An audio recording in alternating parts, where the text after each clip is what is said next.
There are 2 times a year when it's the best to take the Duolingo English test. When is that? Keep watching and you'll find out.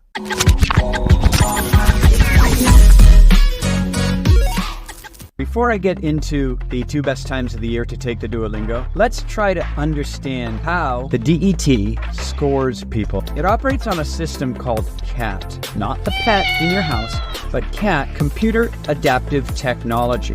When you take the test, it actually adjusts itself to your level.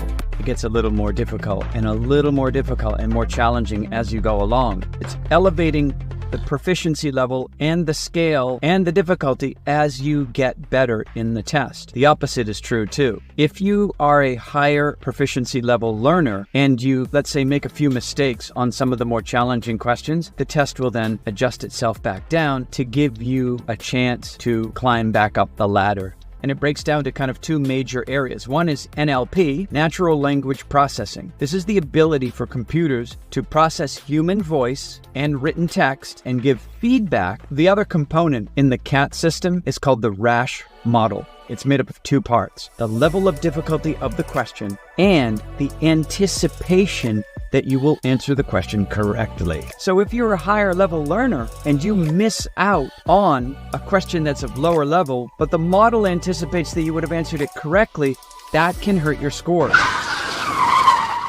What? So it is based on question level and anticipation level as well. Universities make 65% of their revenue through enrollment. That's right. So when you apply and go to school there, everybody gets paid. And I've noticed that there's twice a year the Duolingo gets a little bit easier. Those times are in June and in December. Why is that? Universities rely on enrollment, and because of that, if TOEFL, if TOEIC, if Duolingo, if all of those proficiency tests are challenging and students are unable to pass it, then guess what? The universities aren't going to get those students. So what I've seen every year in June and every year in December is that somehow the algorithm, the difficulty levels get tuned down just a bit on the Duolingo so that those students who have consistently received the same score and they're unable to get over that hump, they make that jump and they get through. This is a little bit of intel, kind of important information, and you'd have to have seen with those that are studying it. Again, every single season, June and December seems to be the best time for people to take the Duolingo English test. Thanks everybody for tuning in.